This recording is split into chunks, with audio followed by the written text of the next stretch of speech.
بسم الله الرحمن الرحيم، وصلى الله وسلم وبارك على سيدنا محمد وعلى آله وصحبه أجمعين. السيد عميد كلية العلوم بجامعة ابن طفيل، السادة عموما أساتذة من غير تخصيص، أبنائي وبناتي من طلاب المعرفة ومن شداتها،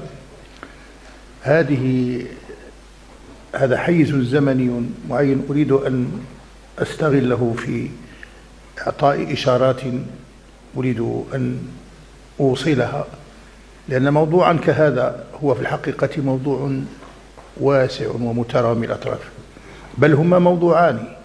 موضوع أول هو المتعلق بالاجتهاد، وهو يستحق أن تعقد له ندوات، وقد كتبت فيه كتب كثيرة، ويتفرع عنه حديث آخر عن تنزيل الاجتهاد على مدونة الأسرة، فهما موضوعان كبيران كل منهما يستحق أن يفرد بحديث خاص.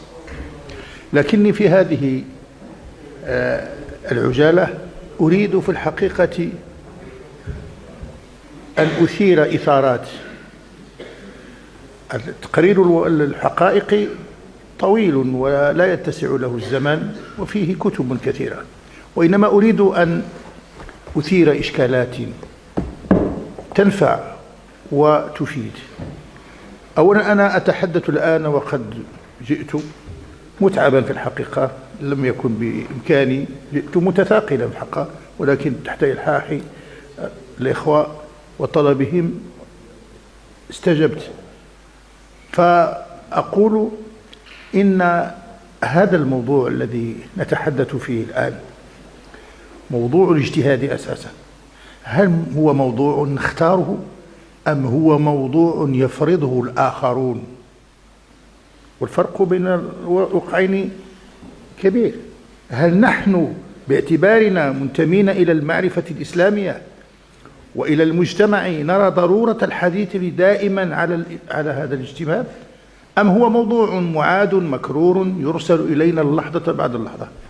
أنا دائما أستشكل أن يكون الحديث عن الاجتهاد بهذه الصفة، رغم أنه هو الباب الأخير في أصول، لأن كتاب الاجتهاد هو باب من أبواب أصول الفقه، ومن أواخر الأبواب باب الاجتهاد والفتوى والتقليد، هذه الأبواب الأخيرة.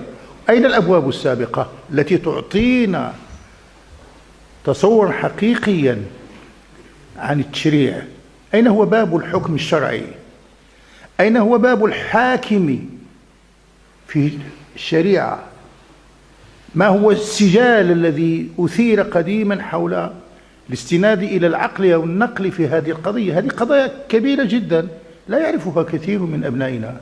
نحن مباشرة نقفز إلى موضوع خاص وموضوع الاجتهاد، ونقول القول فيه ونعيد. ثم نحن أيضا نتحدث في هذه المدة عن التأويل، بحيث أن التأويل حديث معروف في كليات الأدب وفي مناهج الدراسة وفي تحليل النص، ووصلنا إلى ما وصل إليه الغير من حديث عن القول بموت صاحب النص، أي مات صاحب النص، بمعنى أن لك أن تفعل في النص ما تشاء وأن تعمره بما تشاء، وهذا في نظري هو تدمير نهائي للمعرفة، لأن النص إذا لم يحترم وأصبح حمال أوجه، أصبح كل إنسان قادرا على أن يضخ فيه من الأفكار ما يشاء، تنتهي الحقيقة. لأنني حينما آتيك بوثيقة وأنت بقى لك الحرية في أن تفهم على النحو الذي تريد، معنى أننا لن ننتهي إلى شيء. على كل حال، موضوع التأويل موضوع أيضا ينتمي إلى هذه الفصيلة من الموضوعات التي نسمعها الآن. لماذا؟ لأن التأويل هو الممر الذي مر به المفككون للديانات السابقة، ابتداء من القرن السابع عشر مرت الشعوب خصوصا المسيحيون منهم، مروا عبر مراحل إلى أن انتهوا إلى أن يقولوا بأن هذا الدين لا يتحدث ولا يتكلم، والإله لا يتكلم، إله يدبر ولا يتكلم. وظهرت صيغ من التدين معروفة الآن في أوروبا، وديانة الدايزم أو دين طبيعي مسألة معروفة عند الأوروبيين بمعنى دين ولا تشريع، ولكن لم يصلوا إليها دفعة واحدة، إنما بدأ الأمر بالتأويل كما بدأ به سبينوزا، وحينما أعطى مدلولات الكتاب أو ألفاظ الكتاب مدلولات أخرى، وكان ربما يقصد إلى المواءمة بين قول الكنيسة والعلم، ولكن على كل حال بدأ هذا هكذا.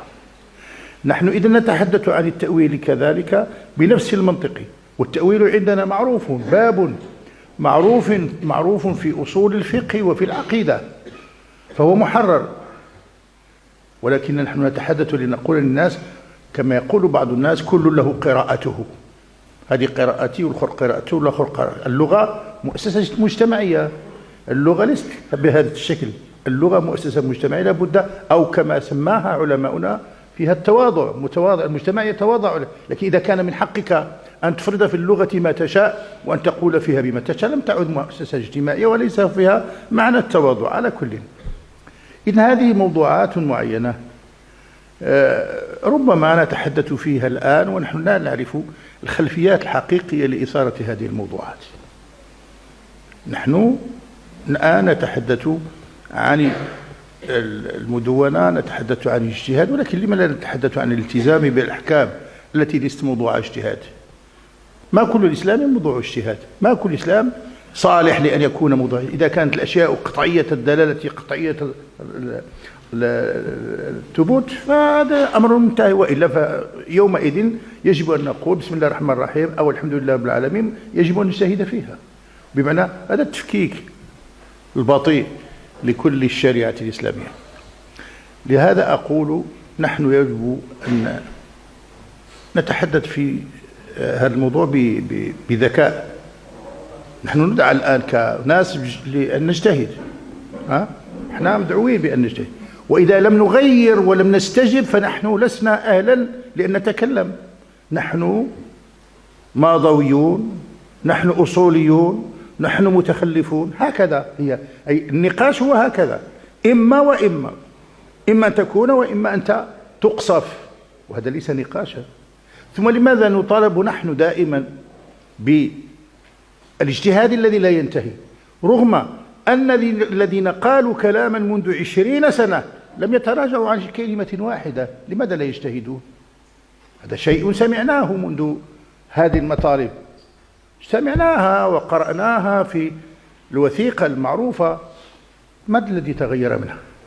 لم يتغير شيء. أي الاجتهاد ليسوا مطالبين به، نحن المطالبون، وإلا إما وإلا. فهناك فقيه مستنير. من الاستنارة؟ أنا لا أعرف الاستنارة، لا أعرف ما مدلول الاستنارة. العلم فيه الصواب والخطأ، ما فيه شيء الاستنارة أو الظلام، هذه أشياء بعيدة عن طبيعة العلم، إما أن تكون مصيبا وإما بأدلة وإما أن تكون مخطئا. ولكن الذي يطاوع ويوافق ويركب هذا لا بد أن يكون مستنيرا في مقابل الجامد الغامض. إذن هذه فقط أقولها لكم للتنبيه. ونحن الآن ندخل في نقاش، هو عموما نقاش مدخله والمهاد الآن هو الاجتهاد. هذا النقاش لا نراه أيضا نقاشا حقيقيا، لأن الذي يقول كلمة في فصيل ما لا يتراجع عنها، ومهما قلت له لا يزداد إلا بعدا عن روح النقاش. فقد بدأنا النقاش في المدونة في حديث عن المساواة وكذا وكذا، وهذا موضوع للنقاش، ولكننا لم نعد واقفين عنده. أصبحنا نتحدث عن العلاقات الرضائية، ما كانش. أصبحنا نتحدث عن إلغاء المذهب المالكي، أصبحنا نتحدث هذه قضايا، كل قضية منها هي تزن شيئا وزنا ثقيلا، وهي معنى تعود إلى ثقافة الأمة وإلى مرجعيتها وبعض يقول بعضهم نحن نريد مدونة لا علاقة جديدة لا علاقة لها بالمدونة الماضية. سمعتم هذا ولا لا؟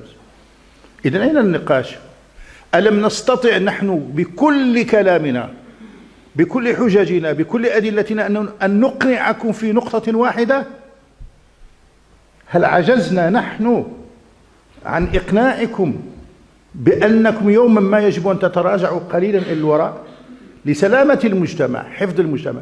نحن نمتلك انتماء إلى هذا الوطن، نحن نعلم مشاكل الوطن، لستم مختصين بها، نحن ندرس كما تدرسون، فلما لا دائما يكون الحق إلى جانبكم ويكون الخطأ إلى جانبنا ويكون النقاش ملهاة ومضيعة للوقت، لا أقل ولا أكثر.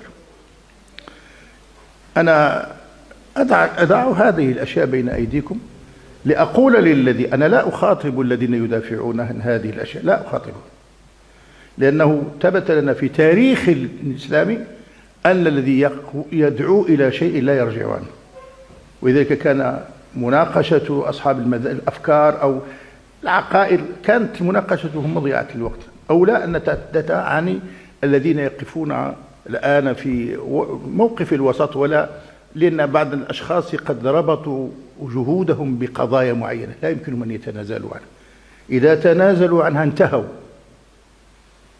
إذا تنازلوا عنها انتهوا، سواء كانت محقة أو مخطئة فهم معه إلى النهاية. إذن هؤلاء لا بد أن نقول لهم أننا ندرك بأننا لسنا في نقاش وأن هذا متداخل، لأننا في الوقت الذي أن أقبل على المدونة وعندي الآن ضمانة دستورية وعندي ضمانة قرآنية وعندي ضمانة من رئيس هذا البلد الذي يقول لا أحل ولا أحرم، حينما نتقدم نجد الآن الخطاب متجها آخر، بمعنى أن هؤلاء يبيتون شيئا ما، يبيتون شيئا ما للأسرة للشريعة، هذه الذي خصنا نقول. طبعا هم ما غاديش يعجبهم الحال وإحنا ما نستناوش باش يعجبهم الحال باش نفضيو مع راسنا، ما احناش نحن لا ننتظر ذلك منهم. نحن نريد أن نقول الآن للأمة، نحن نخاطب الأمة ونقول لها إياك أن تستغفلي، ما تستغفليش، لأن كل ما يقال ليس له سند حقيقي وليس مطلبا حقيقيا.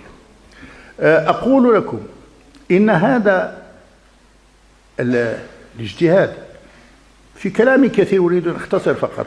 الاجتهاد حينما مارسه علماء الشريعة وحينما تحدث عنه، وده يجب أن يكون حاضرا في أذهاننا ونحن نمارس الاجتهاد الإسلامي. أما الاجتهادات الأخرى فلا تعنينا، أي من كان له اجتهاد آخر فشأنه، ولكن الاجتهاد الذي تحدث عنه والذي يوجد في مصادرنا الإسلامية هو عبارة عن كشف للحكم الشرعي من خلال دراسة النصوص، وليس استحداثا لحكم أبدا. المجتهد لا يستحدث حكما، المجتهد يكشف عن حكم بما له من قدرة على الاستنباط. ولذلك كان هذا قاله غير واحد، والشاطبي كان يقول إن القياس إذا وقع، نحن نؤمن بالقياس، والقياس إذا وقع منا وقسنا فإنما يقع، هذه عبارة تحت نظر الأدلة الشرعية، ليس منفصلا، ولذلك ليس قسيما ولا ندا للشريعة الإسلامية. القياس يتحرك داخل أدلة الشرع، فهناك ارتباط، أي حينما تقول تريد أن تقيس هذا المقيس عليه ما هي العلة الجامعة، ما هو المناط، ما هي مسالك العلة. ومسالك العلة بحث كبير لا يتقنه كثير من العلماء الشريعة، فضلا عن أن يعرف مسالك العلة هل هي منصوص عليها، هذا بحث كبير. بمعنى أن القياس يتحرك وهو ينظر إلى أدلة الشريعة الإسلامية، ليس منفصلا. نحن نتحدث عن اجتهاد، هل الاجتهاد من هذا القبيل أم هو اجتهاد منطلق لا يتصل بالشريعة ولا يأخذ منها، وحينئذ نكون أمام حالة أخرى. إذن نحن نتحدث عن الاجتهاد الموجود في تاريخ الأمة، في مصادرنا، في كتبنا. أما أن يكون هناك اجتهاد بأن يقول أي شخص ما شاء، فهذا ليس إلا كلاما على الهامش، لا يستحق أن نسميه بالمفهوم الشرعي، لا نسميه اجتهادا. إذا نحن نريد أن نقول كلمات في الحقيقة. إذا أنتم رأيتم، إذا أنتم أخذتم في تاريخ الإسلام نسبة المجتهدين في تاريخنا، مثلا أنا أحيلكم على كتاب مثلا لأحد الباحثين في تاريخ الفكري أو الثقافة الإسلامية، الفكر السامي في تاريخ الفقه الإسلامي للحجوي ثعالبي، وهذا كتاب مهم جدا من أحسن الكتب التي كتبها المغاربة. وهو درس، هذا عالم يتكلم، ونحن يجب أن يكون عندنا تمييز بين من العالم إذا تكلم وإذا تكلم من ليس عالما. وهو يتحدث عن الذين أفتوا في عهد النبي صلى الله عليه وسلم ولم يكونوا كلهم مفتين. لذلك تعقب كلمة للبوصيري لما كان يتحدث عن الصحابة، قال وكلهم ذو اجتهاد، فتوقف وقال ليس الأمر كذلك، ما كل الصحابة كانوا مجتهدين، فبعضهم كانوا مجتهدين، ولذلك الذين كانوا يجتهدون معدودون، بل الذين اجتهدوا كانوا محدودين في مجالات اجتهادهم بتوجيه النبي صلى الله عليه وسلم. حينما يجتهد مثلا معاذ بن جبل ويجتهد مثلا صحابي علي بن أبي طالب، يكون الاجتهاد محدودا بالمجالات التي ذكرها النبي صلى الله عليه وسلم. بعض الصحابة كان له علم، زيد كان له علم بمواريث وهو صحابي، وباقي الصحابة لم يكونوا يطاولونه ولا ينازعونه. علمكم بالحلال والحرام معاذ مثلا، أقضاكم علي، هذا اجتهاد في نطاق. أما باقي الصحابة فكانوا أيضا يتتبعون، بل كان الصحابة يقلد بعضهم بعضا، ولو كانت الاجتهاد مشاعا ومبذولا للجمع لكان كل هؤلاء قادرين على الاجتهاد، لأنهم عرب وخلصوا وعرفوا التنزيل، ومع ذلك لم يكونوا كلهم مجتهدين. وحينما كان الناس يفتون كانوا محصورين، وكان الصحابة الذين انتهوا بعد نهاية تقريبا عمر، خلافة عمر، كانوا نحو محدودين، كانوا نحو من 130 كانوا يفتون. وهؤلاء الذين أمسكهم عمر حتى لا يتفرق فقههم في الجهات. أرجو أن تعودوا إلى هذا، لأننا دائما يجب أن نحتكم إلى العلم. الكلام بزاف ما تقول، اللي بغى يقول شي حاجة يقول، ولكن المعرفة إذا لم تؤيدك لا يمكن أن تعتبر كلامك كلاما علميا. الأوروبيون يقولون الآن المعرفة سلطة، المعرفة، عقلوا على هذه، يعني باش ما نخرجوش احنا إذا الكلام العام الذي نسمعه الآن في بعض المنتديات وفي المنابر، لا، يجب أن نلجأ ونحتكم إلى المعرفة، ومن له معرفة نحن نطاوعه ونحن معه. إذن هذا الاجتهاد لم يكن بأيدي الجميع. لماذا؟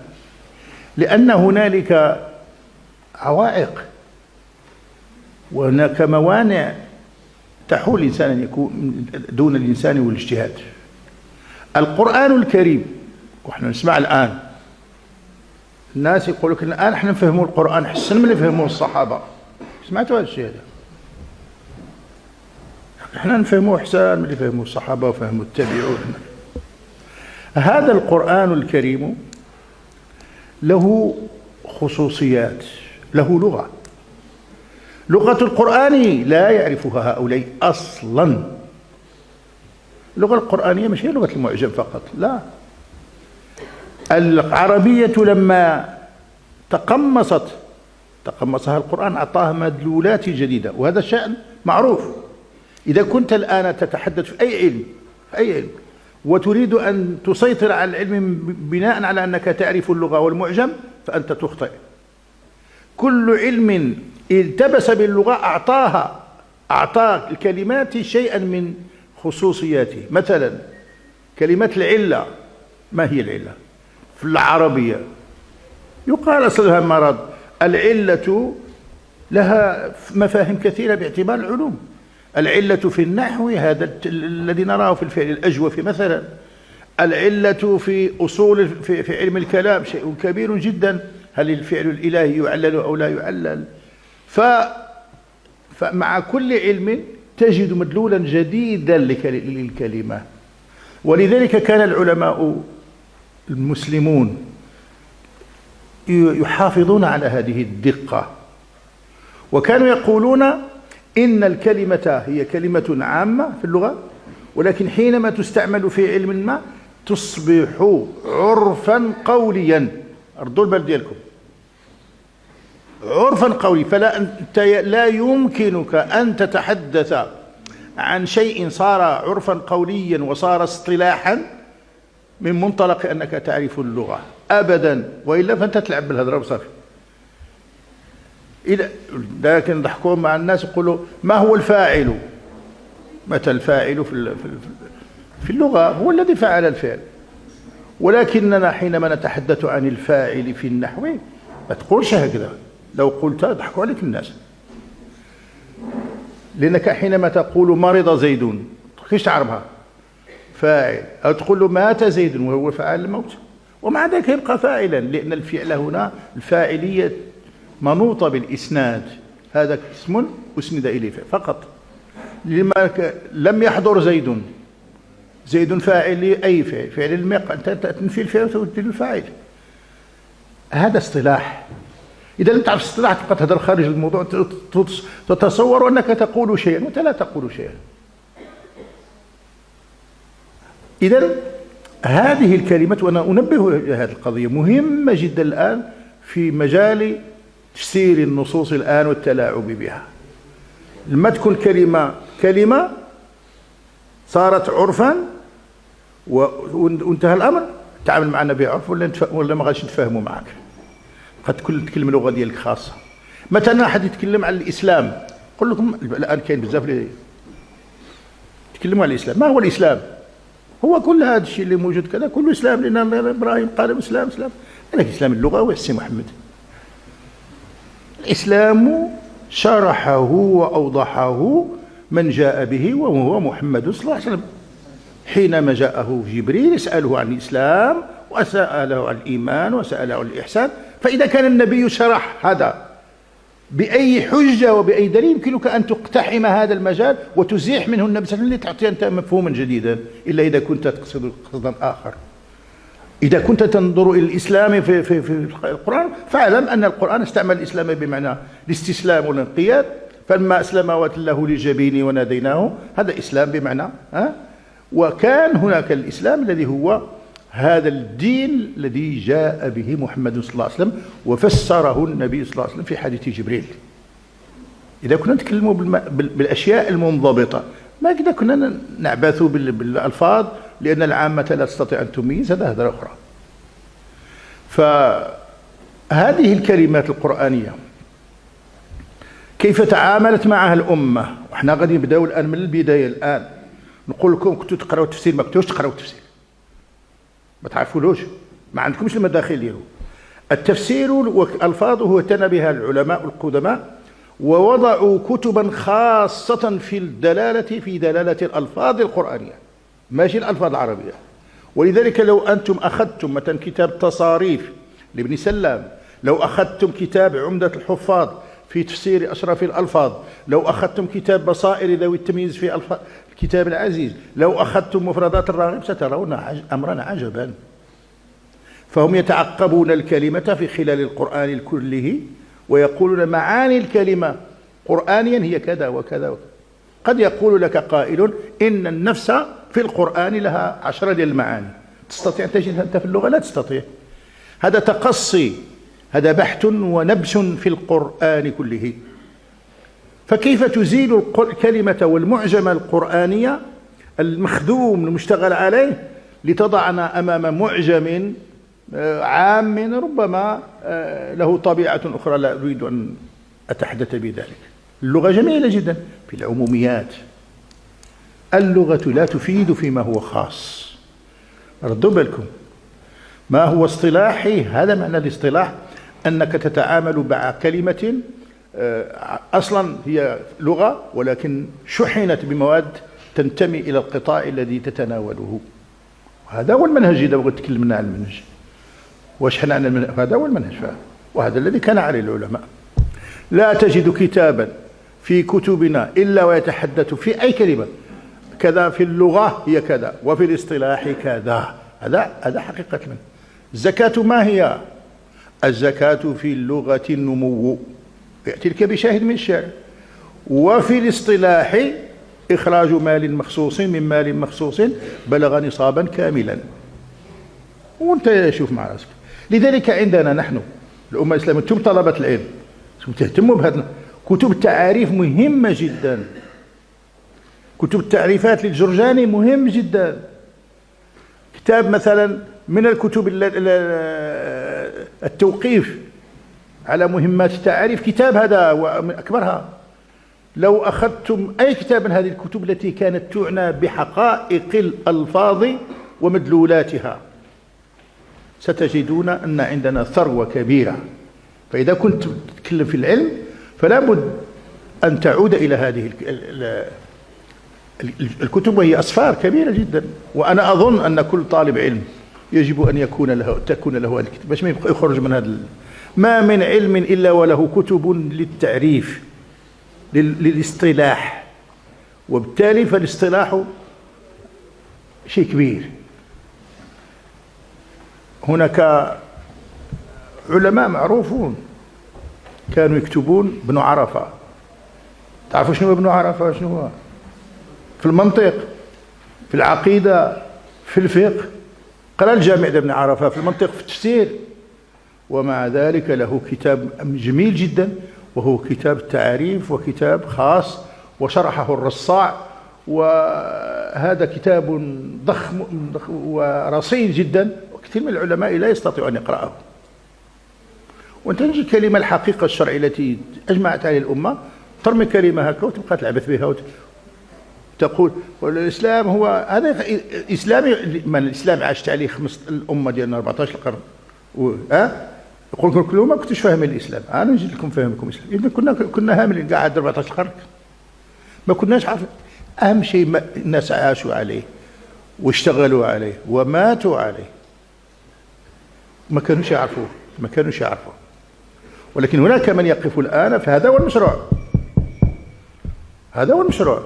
وتجدون بعض الناس عمرهم ما عرف. أنا غادي من بعد نقول لكم واحد كلمة ولا ثلاثة فاش لي أقول لكم إن هذه الكلمات شيء كبير جدا.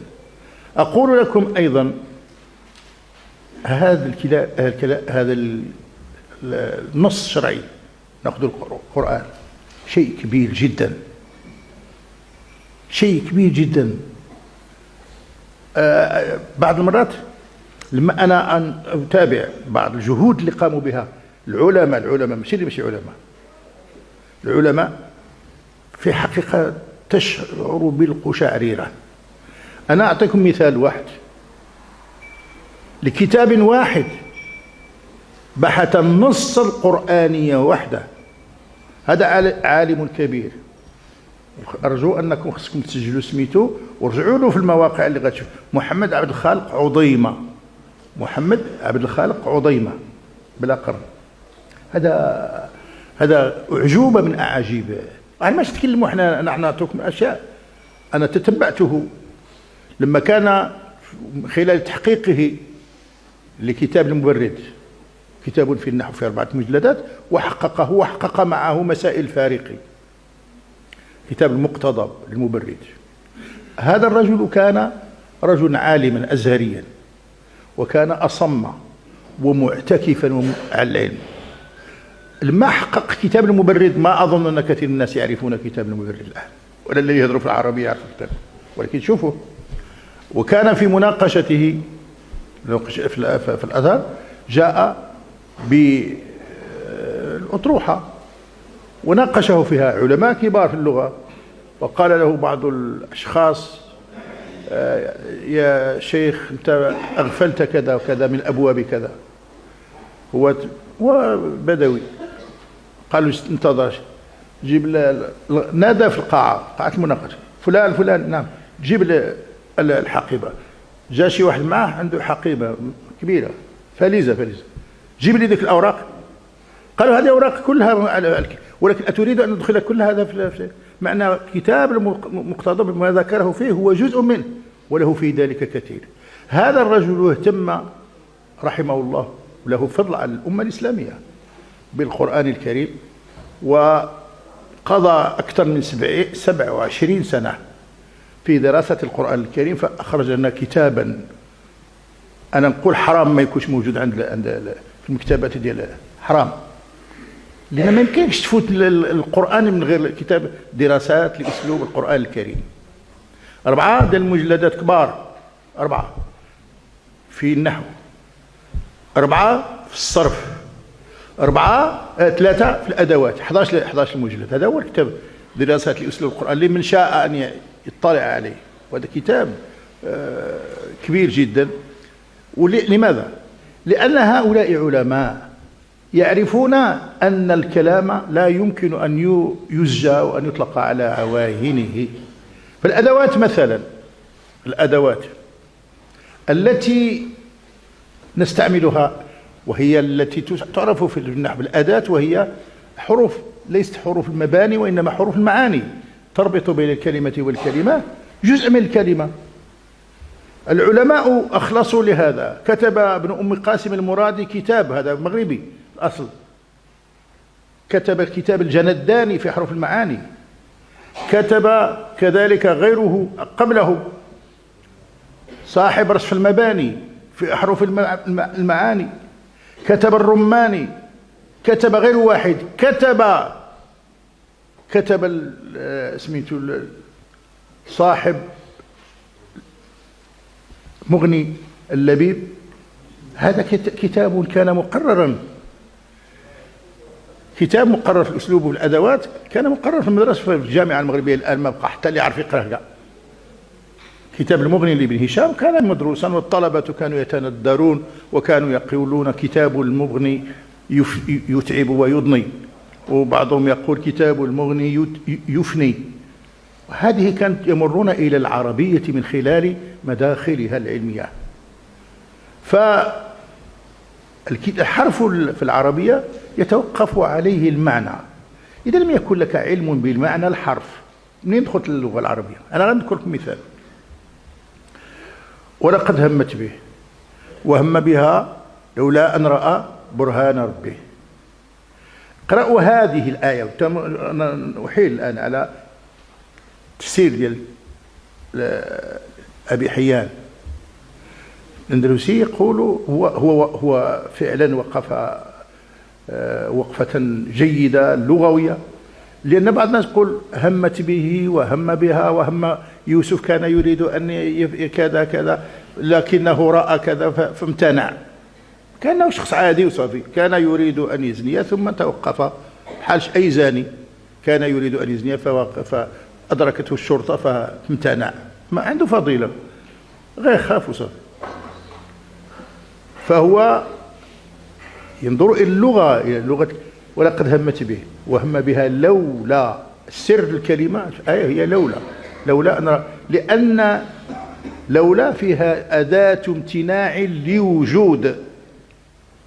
فتقول أنت لو كنت على وشك أن تغرق في النهر أو البحر، فجاء إنسان فأنقذك، فتقول له لقد غرقت لولا أنك أنقذتني، لولا أنك أنقذتني. سؤال: هل غرقت أنت؟ لا. لماذا لم تغرق؟ لأنك أنقذتني. إذن فهو لم يهم أصلا، لم يهم يوسف، لم يهم بموجب هذه الآية، لولا هم بها لولا، إذن فهو لم يهم أصلا. وهذا الفرق كبير بين هذا المعنى ومعنى آخر. لن ماذا تفيد لن بالنسبة لله؟ يعلم الله ماذا تفيد الآن، ولكنها فيها خلاف كبير في تفيد النفي أو تفيد تأبيد النفي. أي هذا النفي لما نقول لك لن، هل هو الآن أو سيبقى ذلك النفي مستمرا؟ الزمخشري كان يقول إن لن تفيد، وهذا طبعا موقفه، لن تفيد تأبيد النفي، نفي على الدوام. ولذلك استشهد بقول الله تعالى لن تراني، إذا لا في الدنيا ولا في الآخرة. إذ لينفي الزمخشري رؤية الله في الآخرة، قال إن لن تفيد النفي في الدنيا والآخرة. ولكن عامة علماء اللغة يقولون إن لن تفيد نفي ولا تفيد تأبيده، وهذا مذهب كبير. أي على لن راه كاين مذهب الاعتزال ومذهب أهل السنة على حرف لن. وأحدهم كان يقول إن الشافعية لما تحدث في آيات أو فسر آيات، هم يقولون إنه لم يصادف الصواب. كيف لم؟ لأنه قال إن الواو تقتضي التشريك والترتيب. إذا قمتم إلى الصلاة فاغسلوا وجوهكم وأيديكم إلى المرافق وامسحوا هذه الواو تفيد عنده أن يؤدى هذا على الترتيب هكذا. عامة العلماء والمالكية يقولون إن شتوش المالكي فاش اختلفوا، هذا موضوعات لا يلم بها هؤلاء ولا يعرفونها، ومع ذلك نحن نفسره أحسن من اللي يفسره له. إذا كنت تفسروا شي حاجة أخرى من خارج اللغة العربية يعلم الله، أما هذه ضوابط. إذن أن تتحدث في القرآن، أن تتحدث في السنة، هذا فقط جزء، لأن باش ما نديش كاع الكلام نقول لكم باش نمشي ما نسمحش في المدونة عاوتاني. فهناك أشياء يجب الاهتمام بها، وهي أن هذا الكتاب العظيم له علوم كثيرة تخدمه. ولكن ماشي واحد اللي جاي يقرأ يقول أنا المشكلة هذا أنا كنت تشوفوا هنايا شي وحدين الآن يخرجون في الاجتهاد في إطار إعمال الاجتهاد بأفكار، ويقول بأن غادي نغيروا كل شيء الدين حنا ديالكم. طبعا تغيرونا بالجهل ماشي بالعلم، تغيروا بالجهل. الصلاة، شوفوا الاجتهاد البالغ. الصلاة ليست عبادة. شنو هي؟ رياضة ولا شنو هي؟ ما فهمناش. لماذا؟ لأن الله تعالى قال وما أمروا إلا ليعبدوا الله مخلصين له الدين ويقيمون الصلاة. إذن يعبدون الله هي الأولى العبادة، ويقيموا الصلاة. وما أمروا إلا ليعبدوا الله مخلصين له الدين ويقيموا الصلاة. مقيموا الصلاة خارجة عن يعبدون، إذن ليست العبادة. سمعتوا هذا الشيء ولا ما سمعتوا؟ سمعتوا هذا الاجتهاد؟ لماذا يقول الإنسان هذا؟ لأنه لا يعرف أسلوب القرآن ولا العربية. إذا قال الله تعالى من كان عدوا لله وملائكته وجبريل وميكائيل فإن الله عدو الكافرين. من كان عدوا لله وملائكته، وقال ملائكة، إذن جبريل وميكائيل على هذا القياس.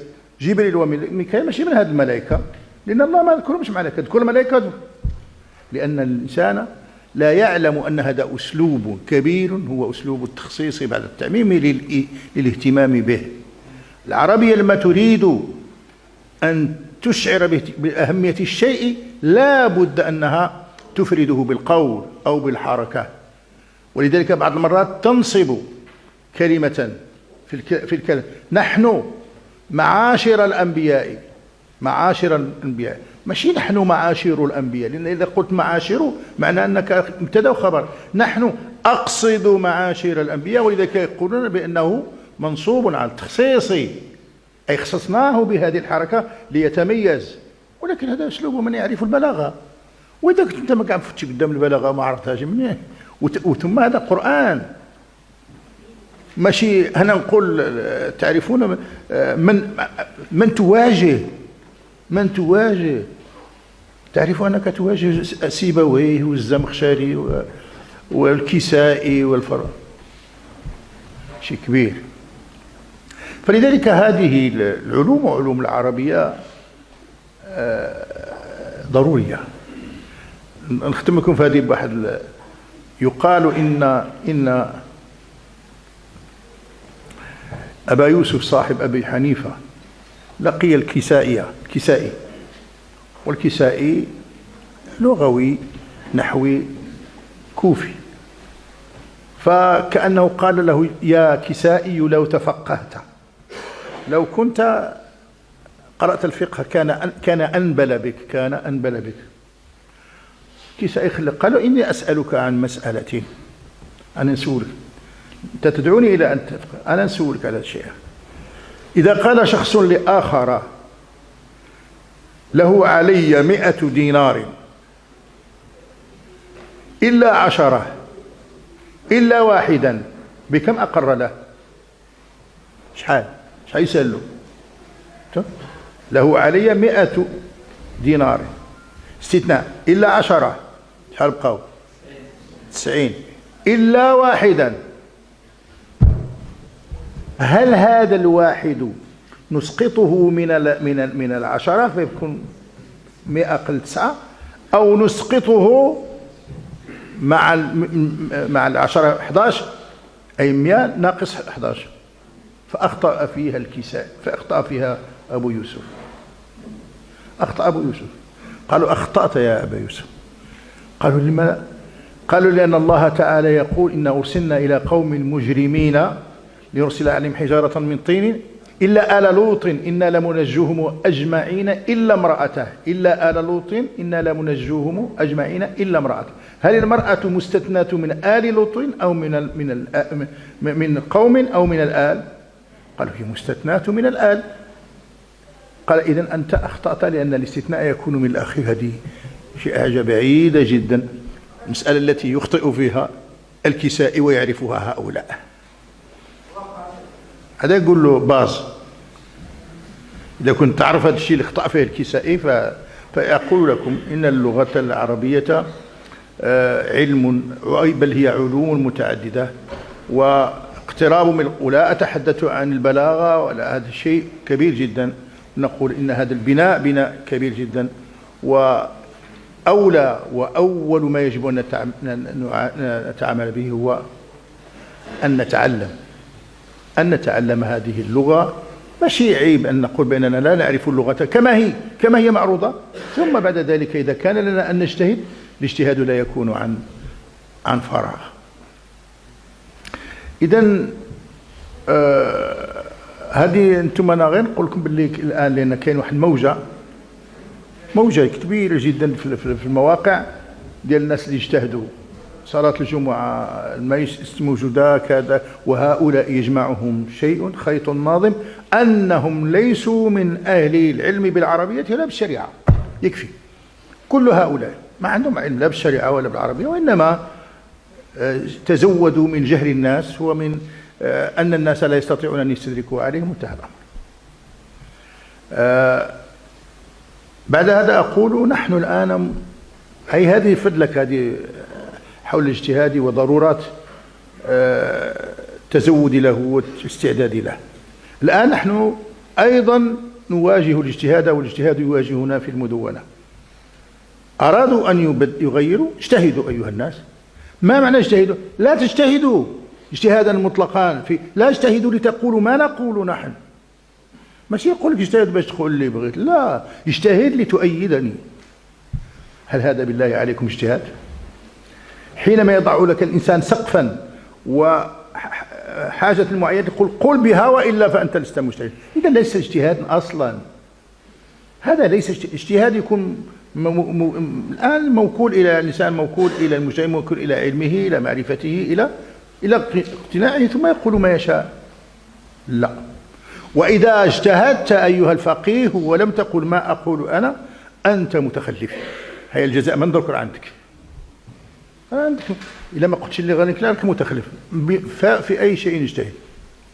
نحن قلنا إننا نطالب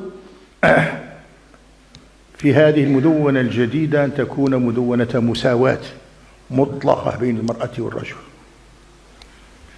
المنظور الشرعي ماذا؟ بالنسبة للأسرة، نتكلم عن الأسرة، كاين مساواة. بعض الناس لا يريد أن يودعنا.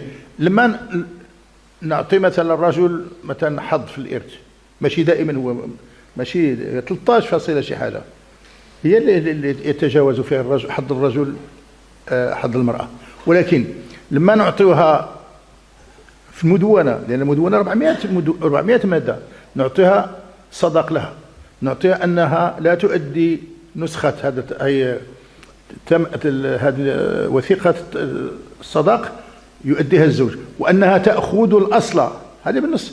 والزوج وإن كان هو المتزوج لا يأخذ الأصل، يأخذ الوثيقة. أنه تجب عليها النفقة، تجب عليه النفقة لمن؟ لأبنائها لأبنائه ولبناته ولزوجته. تجب عليه النفقة للزوجة. أنا لا هذا اللي يتكلموا، هذا يتكلموا صافي. لا، المرأة يجب أن تنفق، وحتى هي راه ما جات للزواج غير هربت من الفقر. كان ما توظفت ما كذا بغيت تزيد لها انت تكمل نفقي. واش راك تقول انت؟ اش هذا معناه؟ وليت تتكلم كل شيء. الله تعالى لما تكلم اوضح، والان راه بدا الهضره فيه حتى عند المسلمين. هل يجب على الزوج ان ينفق ولا يجب؟ والمراه اصبحت موظفه وكذا يدخلوا. وعلى المولود له رزقهن وكسوتهن بالمعروف، وعلى المولود له الاب. ولذلك هذه الآية عظيمة جدا أثبتت بأنه يجب عليه الإنفاق على الزوجة وعلى الأبناء، وأن النسب له، لأن على المولود له نسب ليس مشتركا، إلى غير ذلك من الأشياء. ولكن الناس ذهبوا بعيدا. لما نقول الحضانة أهم شيء في حياة المرأة، حياة الزوجة، لأن كل المشاكل الآن في المحاكم هي مشاكل الحضانة. غير رؤية الأبناء فيها مشاكل كبيرة. قلت لا، نتساووا. واش راك تعرف واش راك تكون؟ لا. الحضانه نزولوها للمراه ونعطيوها للراجل باش يكونوا متساويين. الا هما 4 نعطيو جوج نفصلوهم باش المبادئ تكون على خاطرها. هذه المبادئ تكون ماشي الانسان، المبادئ تكون ناشطه. اشياء. وبقينا بعدين هذه المره، وهذا من الاشياء التي سمعتها اخيرا، وهي ان نقولوا لماذا الزوج لما يطلق المرأة وكذا لا يعتد. المرأة تعتد، هذا مطلوب. واش الآن ما عرفناش العدة مرتبطة بالحيض؟ واش غادي يعتد عدة المتوفى عنها وكذا والحيض، ولا من لا يئسن من المحيض من نسائكم؟ شفتوا؟ يمشيوا. هذا هو الغلو اللي يسميه عندنا تطرف. هو تطرف أيضا، هو تطرف. وعلاش ما أيضا كذلك المرأة مثلا، علاش الرجل ما يحيط كاع؟ ها؟ علاش هو يمرض بالبروستات هي ما تمرش المرأة بالبروستات؟ معنا خلق عجنو، غادي نعجنو نديرو شي حاجة. هذا كلام كله ليس سليما. هناك توزيع الأدوار وتوزيع الحقوق. إذا كانت المرأة استفادت من هذا أن الرجل ينفق عليها، كيف ينفق عليها؟ والمرأة الآن يجب أن تعلم. طبعا المرأة تجازف، إذا سكتت راه تجازف. قلت النفقة على الزوجة، على المرأة ماشي على الزوجة. ينفق الرجل على زوجته، على أبويه الأب والأم. إذا قصرت النفقة ما كانش عنده فينفق على الأم دون الأب. إذا كان عنده أبناء ينفق عليهم جميعا حتى يبلغوا سن الرشد 18. إذا كان الأبناء متمدرسين وصلت 25 إلى 25. إذا كانت بعد 25 كانت المرأة لم تتزوج وليس لها ينفق عليها حتى تتزوج أو تجد مصدر للرزق. لماذا؟ لأن المرأة لا يمكن إضاعتها. الولد 25 يقول سير في حالك سير، ولكن البنت إذا خرجتها معناه أنك عرضتها للفساد. شتو الرؤية الشرعية كي دايره؟ كيدير المساواة تقول لا ما. وهذا الشيء اللي طبقوه الآن. صناديق ديال الضمان الاجتماعي تعطي للناس الأبناء ديالهم شحال أتات؟ شحال تخلص له؟ واحد الوقت تقول له الله يهنيك، البنت 18 سنة الله يهنيك، جيبي شهادة مدرسية ياك هكا ولا لا؟ وبعد 25 سير الله يهنيك. الشريعة أرحم من هذه القوانين التي لا تنظر المرأة إلا على أساس أنها هي مثل الرجل. هذه المساواة الآن تكلم الناس فيها كثيرا، ونحن نقول إنها ليست معدومة، هي موجودة بطريقة معينة. خذ ولكن إذا قلت لي أنا مثلا غير هذا المنطق، أنا أخذ النفقة لي، الحضانة لي، السكنة لي. تعرفوا بعد النفقات بعد التطليق والطلاق شنو يسمى؟ متعة الطلاق، النفقة ديال الطلاق، إسكان الزوجة، إسكان كذا، نفقة الإرضاع، مجموعة كبيرة من نفقات المرأة لست مطالبة بها. إذن كل شيء هذاك ناخذوه، ولكن مع ذلك ماشي هكا اللي بغينا. المناصفة خصنا في الإرث، لا، اذا بغيت طلقت شي حاجه وشد حاجه. اذا باغي انا ما بغيتش انا ما بغيتش الارث بديك الطريقه، بغيت المساواه في الارث، وبغيت المساواه ايضا في الانفاق، ماشي ننفق غير انا، هو انا ننفق. انا ما بغيتش الحضانه غير ليا، بغيت سولوا المراه تقول لكم شنو غادي. وترون المجتمع المغربي ماذا يقول؟ المجتمع المغربي كاع ما عنده غرض في هذا الشيء. المجتمع المغربي لا يفكر في هذه الاشياء، في البوادق، عنده هضره اخرى وعنده.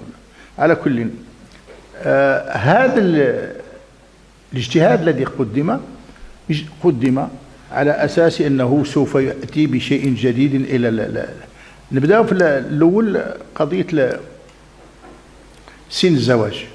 وانا بان لي هو هذا الذي يلح عليه، لان كثير من الناس، انا نقول لكم نيشان من خير، انا ما لم اشارك في هذا، لان في هذا الدول الاخير هذا سميتو، ولا ما نشاركش فيه، نعرف نوع المشاركه، لان كاين شي حوايج راه هاد لاش الان حنا نناقشوا والمجتمع يناقشوا، وشي وحدين قول فانا نتحداك الا كان جابوا شي واحد في التلفزيون ديالنا حنا نخلصوا عليه، ولكن يفوتوا غير اللي غادي يقول ديالهم. التلفزيون ما تفوتوناش حتى حنا نقول غنلغاو لكم، نقول السلام عليكم، قولوا لنا لا انت غتقول كلام فلا المساواه، فلا المناقشه، فلا ما كانش هذاك، ما كان لا مساواه. بعض المرات نشوفوا شي ولا خصكم تنبهوا، اش نقول لكم، ماشي قولوا هذوك الفقهاء راه مراقدين مغفلين، فوتوا هذا الشيء وفوتوا بالك عيننا في راسنا، ديروا فيهم اللي بغيت. حنا غنقول، حنا ما غاش، حنا لا نطمع اننا غادي يكون الشيء اللي بغيت، نقولوا فايقين بكم صافي. بغينا نقول لكم اشنو مشروعكم وماشي ديالك المشروع. حسابك شي واحد يقول لي المشروع ديالو، والله ما ديالو، نجيب له منين بدا هذا المشروع ديالو؟ من بكين وحنا جايين، ماشي ديالك تقول لي المشروع ديالي انا اجتهاد، ما كان لا اجتهاد ولا والو، هذه خدمه راك تاديها وصافي بالناس الله عليك.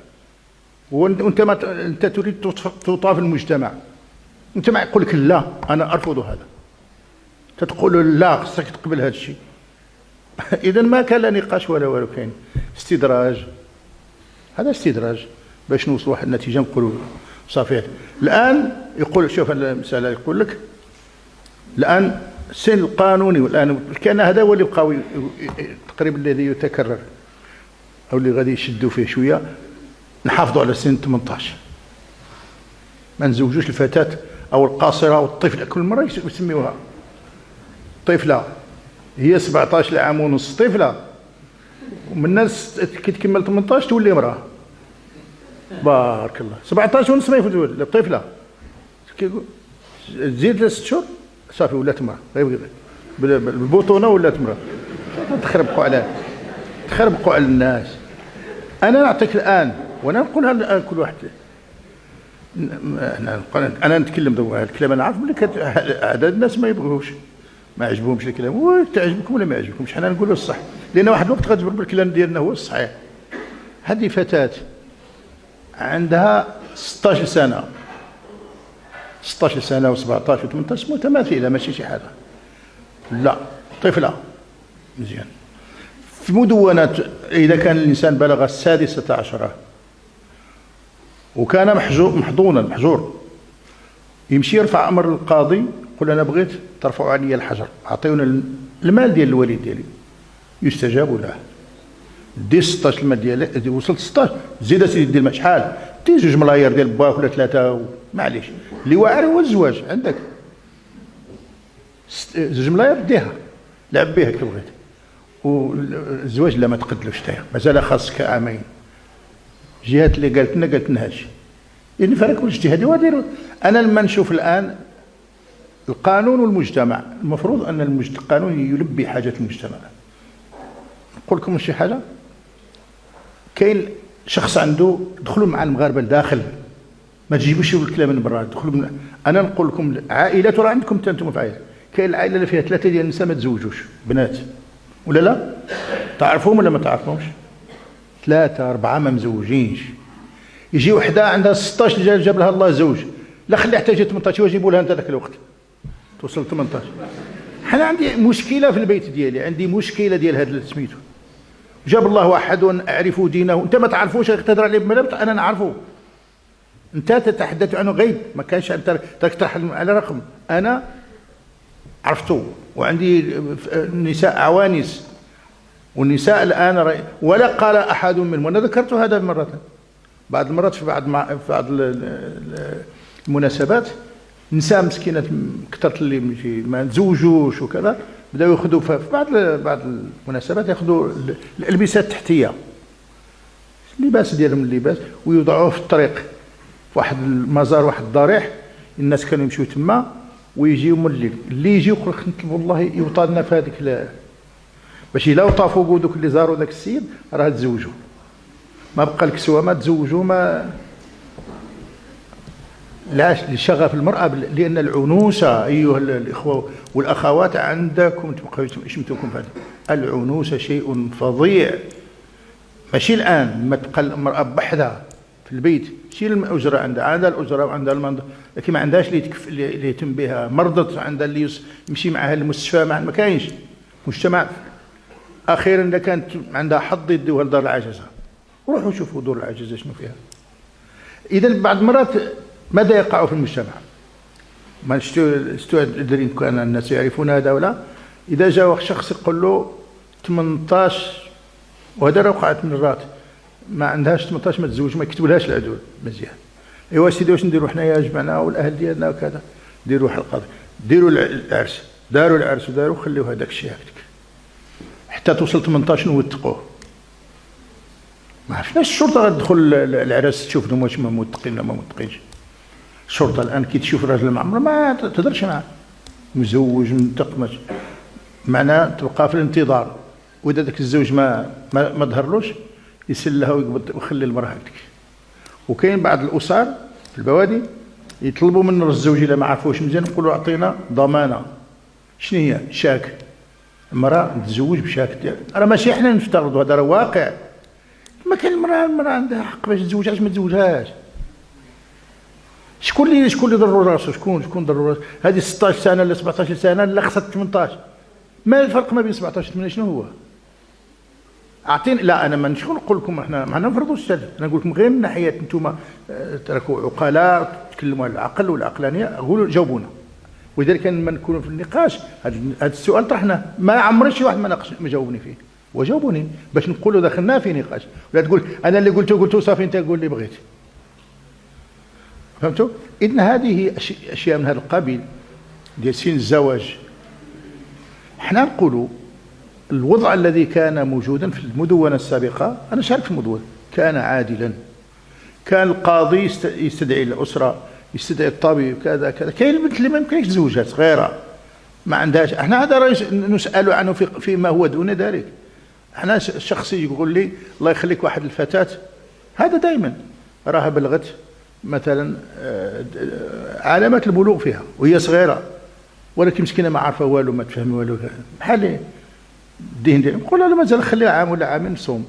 انا نسون احنا لان احنا نراعي الاشياء حقيقه، احنا ماشي متقيدين احنا لا نؤدي واجبا نؤديه لاخر ابدا. فنقول ان من المصلحه انها لا تصوم لان اكتمالها ما كاينش، والقاضي كان يفعل ذلك. القاضي انسان، وكان يقول لك هذاك الاستثناء، لان كانوا استثناء الان 73,000 حاله، يقول لك هذاك الاستثناء اللي كنا نديروا استثناء ولا اصل، ولا لنا 73 حاله، 73,000 ديال حالات الزواج ديال القاصرات. معنى هذه حاله اجتماعيه كاينه. واشنو بغيت؟ المغاربه كذبوا ولا كيفاش؟ 73 حاله مفروضه، والناس ارادوا ان يحلوا مشاكلهم، حل معهم المشاكل، ما تفرضش عليهم السلطه، والا في الاخره كتندم على هذا الفيديو. اذا كان الانسان 17 سنه 18 سنه ما كاينش، وانت في نفس الوقت ترحب بالذين ياتون من الخارج، مثلا شاب مع صديقته عندها 14 ولا كذا، استطعت تقول له ما تمشيوش للوتيل، ما تمشيوش، لا راه هذا 18 ما عندكش 18، ما تدخلش بداك الشبك. هذاك تدخل في الخصوصيات ديالو، هكا يقولوا له، هذيك تولي خصوصيات. فنحن نقول يجب ان نكون قانونيين وانسانيين، واسناد الامر الى القضاء هنا هو شيء في نهايه العدل والوجه. ما قلناش احنا في المدونه كاين 18، ولكن الحالات الطارئه نراعيها، والقضاة كانوا يراعون هذه الحالات الطارئه. اذن فمعنا لاش نطولوا فيها. هناك الآن اجتهادات أخرى، منها اجتهاد حول اقتسام الثروة المكتسبة خلال الحياة الزوجية. هذه قضية لها وجهان: هل نريد العدل أم نريد الإرضاء؟ واش باغين العدل ولا باغين إرضاء شي شخص معين أو شي طرف؟ الذي وقع هو أن المدونة قالت، ولا فيها موجودة، أن الرجل الزوج والزوجة لما يكونان مقبلين على الزواج يكتبان وثيقة ماشي في العقد منفصلة، ويتفقان على صيغة، إما أنهم سوف يحتفظان بالذمة المنفصلة، وإما أن تكون مشتركة، وإما ويتوكلوا على الله. هذا عندنا الأصل ديال في باب الشركة. باب الشركة في الفقه الإسلامي فيها كم. ولما يقولوا شركة الأعمال وشركة الوجوه، شركة الأعمال لما يشتركوا الناس في مشروع مثلا، يقول اتحاد الصنعة واتحاد المكان حتى لا يظلم أحدهما الآخر. يشترطوا أن مثلا ما غاديش نديروا شركة ما بين مثلا واحد اللي عنده حرفة تدر عليه أموال كبيرة مع إنسان له حرفة من نوع، لأن هذا غادي يكون فيه ظلم. الآن احنا بغينا نديروا هذا، يديروا هما يفصلوا. هل ستكون الملكية مناصفة أو بنسبة ثلث مثلا، ثلثين لهذا الشخص والثلث الآخر؟ لا والله، مثلا إذا كانت المرأة طبيبة مختصة وزوجها ممرض، مستحيل يكون مناصفة، لأن الدخل ديالو كبار. دخل الطبيب الاختصاصي وهو يأتي بالمال إلى البيت ماشي هو دخل. على كل حال هذه كانت حل. نقولك الآن لا لا لا ماشي، أول ما نديروش هذه القضية، هذه الوثيقة لا تكون مستقلة، ندخلوها في العقد. هذا المطلوب الآن، ندخلوها. علاش؟ لأن تعلمنا نزوروا. هذا التزوير. باش لو الراجل هو مشى يوقع على عقد الزواج، يجبر روحه يوقع على عقد. هذا تهريب. هذا ما الذي يمنعك؟ لا الناس ما يبغيوش، ورا بعض المرات ما يدير المراه تحشم ولا تحشم. الله يهنا، واش غنديروا لها؟ نديروا لها خور فلوس وبالك لانها حشمت هي. واش هذا منطق؟ خلينا احنا اللي ما عندناش المنطق، احنا ما عجبناش. انتم اللي عندكم العقل تبارك الله كبير، تقبلوا بهذا؟ شنو اخر حادثه وقعت في الاسبوع الماضي؟ كنتوا تبعتوا انتم ولا لا؟ لان ما التقطوش وما يلاقوا شي حاجه، ما يتلفتوش مره. اخر حادثه وقعت في فرنسا الاسبوع الماضي، رجل فرنسي عنده خصومه مع زوجته على الملكيه المشتركه. فذاك النهار غادي تحكم المحكمه، مشى هو مشات هي، وعارف اللي غادي يديو له كيف. دا معاه بندقيه، قتلها وانتحر. شفتوا هذا ولا ما شفتوهاش؟ لا ما شفتوهاش، ما غاديش يشوفوها كاع، لان احنا نتكلموا هضره. هذا الواقع. لما نشوفوا عدد كبير من الممثلين ومن كذا ما يتزوجوش، لا يعقدون، بغيو المرأة هكا. لما تكلموا على مثلا الممثلين الكبار، رونالدو ياك كنتم انتم تتبعوا فيه، شحال عنده ديال المال، اموال طائله، ما يتزوجش. عنده امراه يسميوها، وعنده ما نعرفش قريب 6 ولا 7 ديال الدراري الاولاد. شكون اللي يقول له ما تزوجش؟ تعرفوا شكون كان؟ لأنه هو مرتبط بأمه. وقالت له الزوجة ديالو أمك هي اللي تدخل في حياتنا. قال له بحال العرب، لأن برتقيزي تقريبا ربما فيه شي أصل ديالها. قول له الأم ديالي هي السبب ديالي باش وصلت لهذا الشيء. عاد يسكت. لماذا؟ تقول له هذه الزوجة تريد أخذ مالك صافي، لأنها ثروة كبيرة جدا. ولما تكون عندك المال كثير تولي خطير عليك، ما عندهاش مصلحة تبقى معك.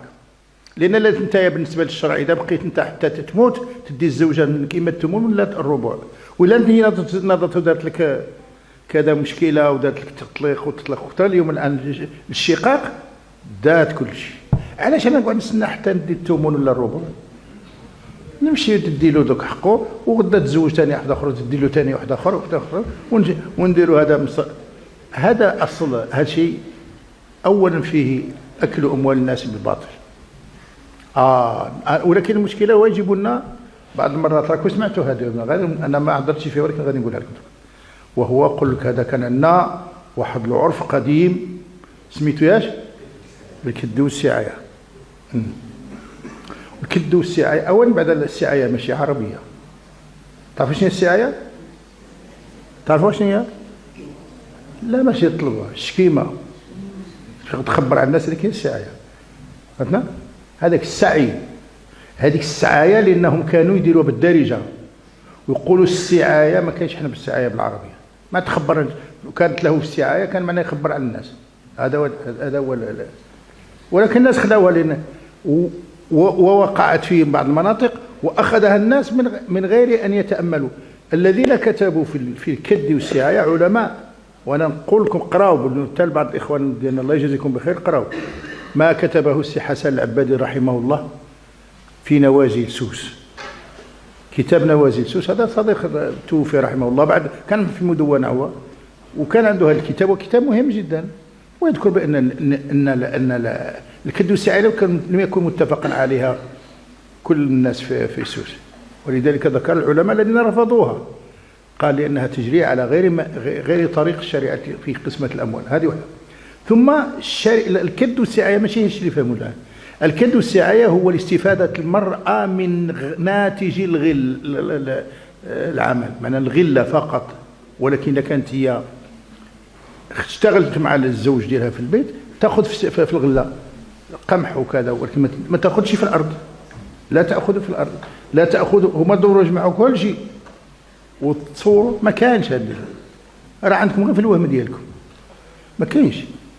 الكد والسعاية كان له وانا نقول هذا موضوع علمي ما نقولوا لا احنا غلطنا ولا رجعوا له وقراوا في كتب النوازل وكتب الفقهاء وترون ما قال في علماء فاس وهذا عرف معروف عند ناس هنا وفي عند بعض الناس في جبالة وانتهى الأمر. الآن ماذا يقولون؟ يجب أن نعممه على جميع الحالات وهذا يؤدي إلى محاذير. الآن ترون الآن كل من يحدثك عن المدونة يقول لك أنا ما بغيتش كاع هذه المدونة غادي، لأن فعلا غادي لما كنا في المدونة قلت أنا لواحد شوف لما يتعلق وهذا نعطيها لكم وتالي كما تكون بأموال الناس أعطيوها التسع، تكون أموال الناس أعطيوها التسع، لأن كتشعل شي نار لا يمكنه حريق لا يمكن أن تطفئه. ما معنى أنك الآن جيت أنت طلعت في المدونة في واحد المدة وكنت في جمعية وصفوا لك الناس وديت لي رزق أنا عنده الإنسان عمارة ولا جديه وكذا تجي غدا من غدا غير غلط تتزوج ولا شي حاجة يعني عندها حقوقها الشرعية باينة، لا تدير النص ولا تدير الربع. أنا ما غاديش نقبل لك نقبل. علاش هذا المنهج اللي ديال تقسيم أموال الناس ما نجح حتى في دولة؟ علاش؟ ماذا فعل الناس من أجل تثبيت اشتراكية في الجزائر في ليبيا في باقي شي بلاد يقول لك الناس يدافعون عن أموالهم. فهمتني؟ تقول لي نقسم التركة أنا نقسمها علاش؟ كنا في واحد الاجتماع يقول هما شنو عنده أي حاجة هذا شوفوا القاعدة أي حاجة خالفنا فيها الإسلام راها مزيانة كانت صواب ولا خطأ. أنا غير نقولوا لا وصافي. قال لي واحد احنا كيقولوا نتكلموا على الإرث ونديروا المساواة في الإرث وكذا. أنا كنت لا السي محمد فاهم معك قلت له هذاك الإرث ديال من؟ هذاك المال ديال من؟ ديالي أنا. وهذاك شكون؟ ولدي. شكون هذيك؟ بنتي. وانت فين دخلك؟ شو دخلك انت يا فاهم؟ انا قاصر انا نجمع المال وانت تفرقه. ياك ما حسبك هذا المال ديال الدوله راك تهضر فيه ديالي هذاك ديالي وتدخل بيني وبين ولادي ما تسلكش ما تسول الناس راه نعاج غادي نقبضهم وتجرهم وتدي لهم المال اروح نوم في النمى ديالك في جهه اخرى ما يمكنش. لذلك احنا نقول لكم الذين يحافظون على السلم في هذا المجتمع هم الفقهاء، لأن الفقهاء ما عندهمش شي حاجه اخرى.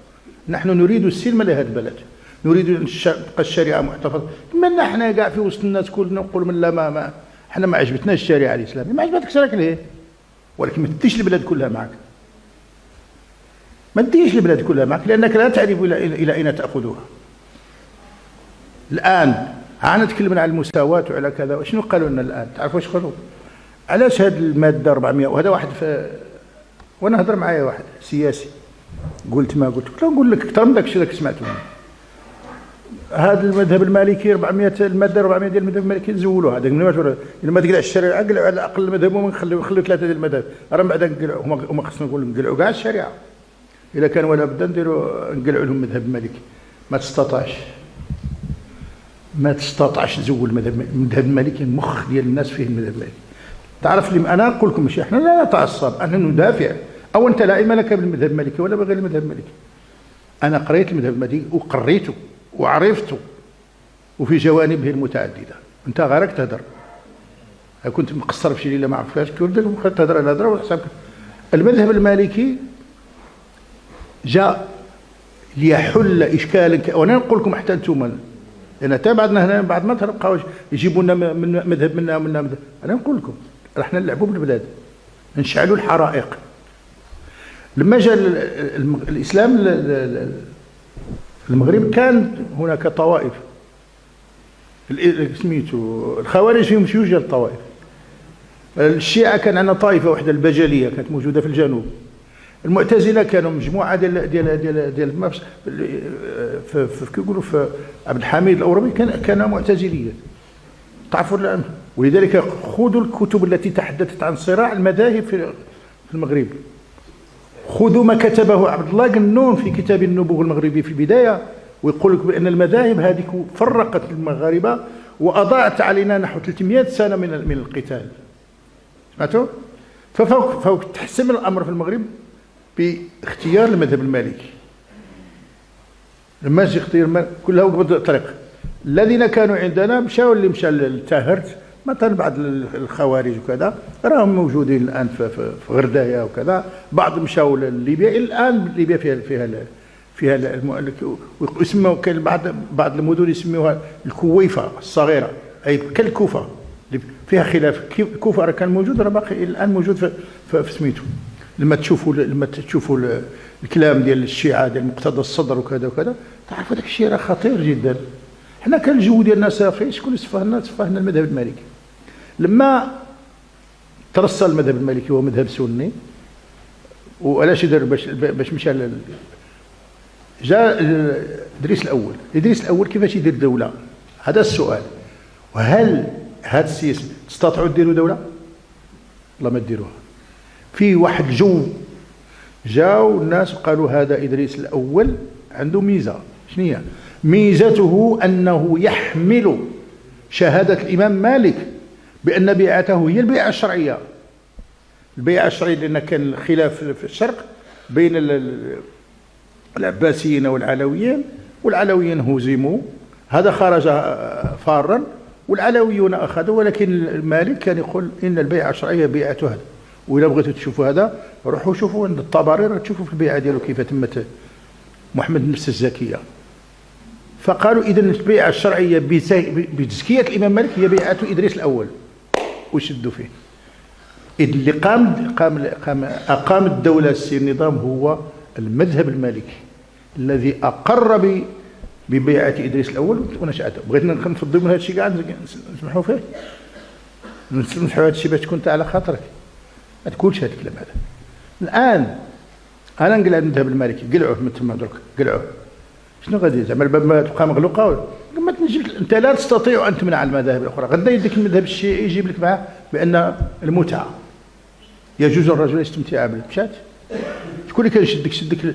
ثم انت الان في واحد العالم مقسم، العالم الاسلامي مقسم الى مذاهب.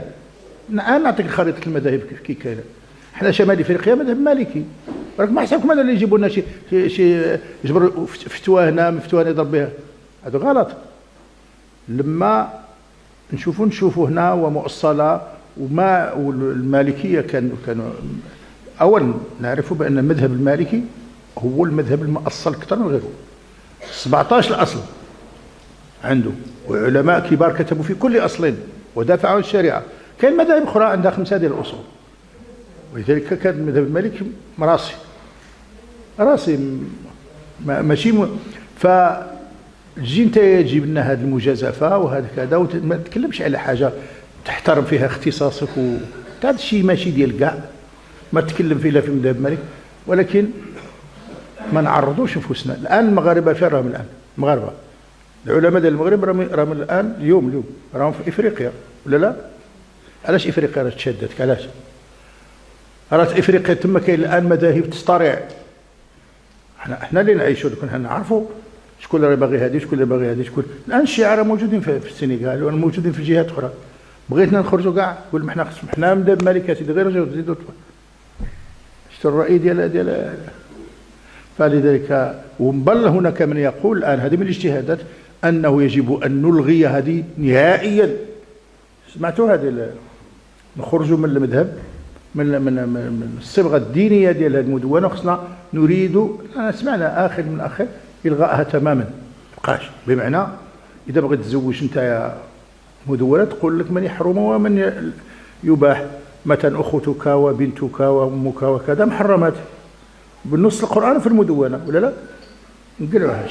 قال اللي بغى يتزوج امه يتزوج، واللي بغى يتزوج اخته يتزوج. باش غتمنع انت اذا يزوجت الفقه؟ باش تقول الانسان حرام عليك تزوج؟ هما الان وصلوا الناس لشي حوايج اخرين.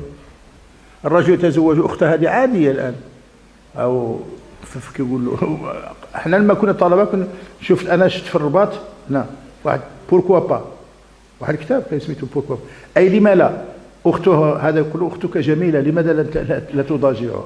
لاش تخلي واحد اخر هو يضاجع؟ وهذا الشيء اللي يحسب بوحده شي يطلبه، اللي يحسب بوحده شي يطلبه، اللي دائما المجتمع ماشي بحال تصور. ونقول لكم الان احنا يجب ان ننظر في المجتمع ولا نسبب له ازمه ولا مشكله ارضاء لزيد ولا لعمر من الناس.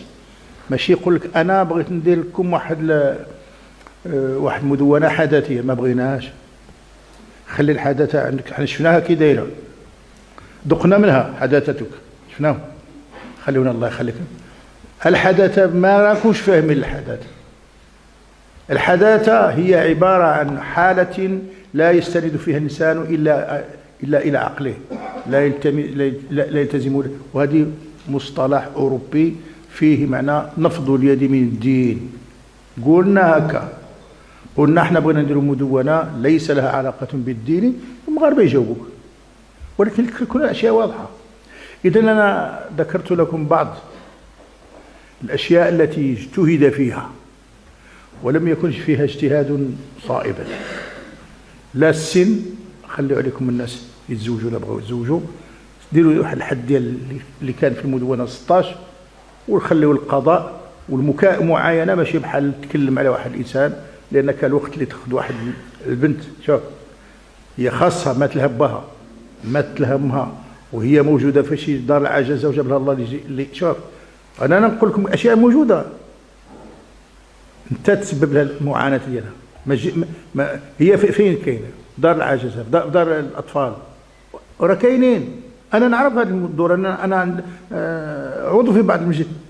اصعب حالات هي هذيك، وهذوك الابناء حاله خاصه يجب على المجتمع ان يهتم بهم وان يرفق بهم، ماشي ما نسبب لهمش المشاكل. جاب لها الله 16 سنه ولا و17 وجاب لها الله اللي تزوجها، ولا هي ما احسن تتزوج ولا تبقى تمك في هذا ولا في دار. قولوا لنا لا، قلنا راكم غالطين، قولوا لنا راكم غالطين نسمعوا منكم. او لا انها لا سيدي، وتقولوا لنا اجتهدوا. انت ما اجتهدتش، نقصنا غير عام ولا عامين، عارفك انت راك تجتهد، انت ما تجيش تجتهد.